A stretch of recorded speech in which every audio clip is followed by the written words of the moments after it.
Welcome to County News 802. In Rutland Town, the debate continues between solar proponents and town officials aiming to set limits on how many solar arrays are built there and for what price. On February 11th, a highly attended meeting in Rutland Town exposed diverging opinions. Those of residents who don't want a solar field in their front yards where a farm used to be, and solar advocates who say solar will boost the local economy. The next meeting of the Rutland Town Select Board is tonight, Tuesday, at 6:30 p.m. at Rutland Town Hall. There, the board will decide when to hold their next work session on the proposed solar siting standards, a move that solar advocates say would limit economic development in the town. So Vermont accounts for less than 0.1% of the greenhouse gases generated in this country. It's effectively nothing. So these solar panels have no impact. If you talk to anyone who doesn't have a financial interest in putting these things up, if you're not a solar panel developer, promoter, buyer of it, people will basically know that there's no environmental impact on it. With solar, there are, beyond the fact that there's no improvement in air quality, there is a huge issue with aesthetics, which make people upset. And because of the lack of reliability with solar, we would still have to maintain base load power generation to take care of our electrical needs when solar's not operating. If we had to rely on solar, we wouldn't be here tonight. This room would be dark. So the idea that people are going to get a big environmental kick out of these solar panels, that just does not hold water. I'm here to tell you that today a report came out from the Solar Foundation, which is a national nonprofit organization. Guess what state has the highest per capita number of jobs in the solar industry? Vermont. We're number 1 per capita. We jumped from number 11 a year ago to number 1 this year.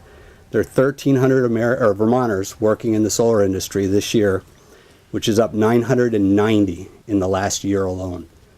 These projects do create jobs. They create taxpayers, they create income tax for the state, they create businesses. There are 46 businesses now operating in Vermont that are focused primarily on solar.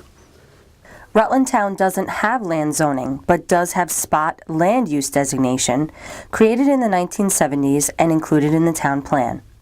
Property owners came to Town Hall and requested their land be zoned a certain way, and that's what they got, absent any consideration of other land parcels in the area, according to longtime resident and Select Board member Don Chaffee. This eventually led to the debate at hand. This 90-acre property behind me is being eyed for a solar farm, and solar company Grow Solar is seeking a permit to build a more than 2-megawatt solar field on a different property on Cold River Road. That property was designated for industrial use. But some neighbors and town officials have an issue with the visible placement of the solar field near historic properties. They argued against it at the February 11th meeting.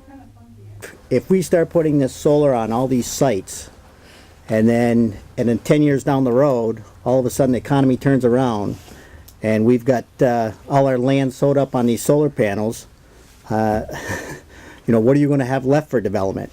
People get up here and say, solar panels aren't obtrusive. Well, maybe not to them, but they're pretty obtrusive to me, so. Jamie Stewart of the Rutland Economic Development Corporation cautioned against sending the wrong message to potential investors. As I stated earlier, that the particular property that we're dealing with was in the town plan as industrial. I've been marketing that property for 5 years for development, and this really is difficult for me to be able to later explain to people why a property that had been appropriately been designed for development according to the town plan, then retroactively was regulated out of construction, out of the development. That sends a really bad signal, and this is why I felt it was important to come back to you tonight to restate that. For the last month and a half, and preface this by starting, we've all talked about the jobs and the concern, and everybody will acknowledge that there are not a lot of jobs created from purely installation of solar panels. However, the effort that's being undertaken and the marketing effort and the branding effort that is occurring as a result of this effort is having impacts. For the last month and a half, I've been working with Next Generation Solar Manufacturer, an American manufacturer who has a process that potentially brings solar panel manufacturing back to the U.S.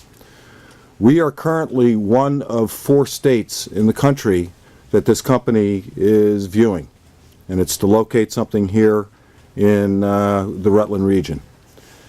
The last thing I need for these folks to see in the press is a move restricting solar development, contrary to everything else that we're promoting to these people about this region, that this is a region that will gladly accept them, gladly embrace them, and promote them.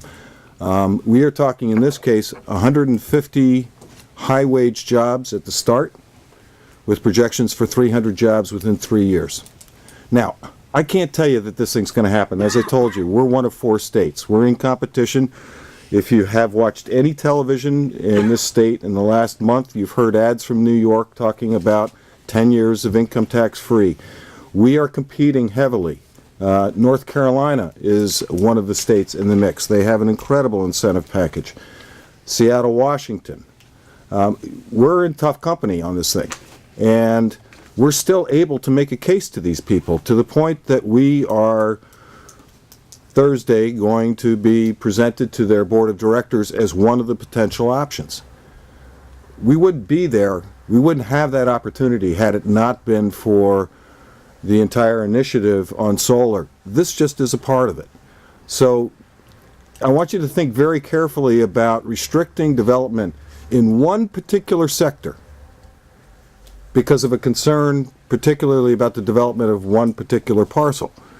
That really is scary for anybody who's looking to come here and open and grow a business. And I think that the message that you're sending can be very detrimental. So please do it with a great deal of caution. Still, Don Chaffee of the board in Rutland Town said the standards aren't anti-solar.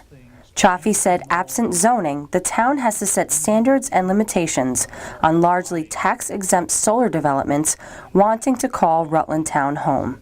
County News 802 will continue to follow this story.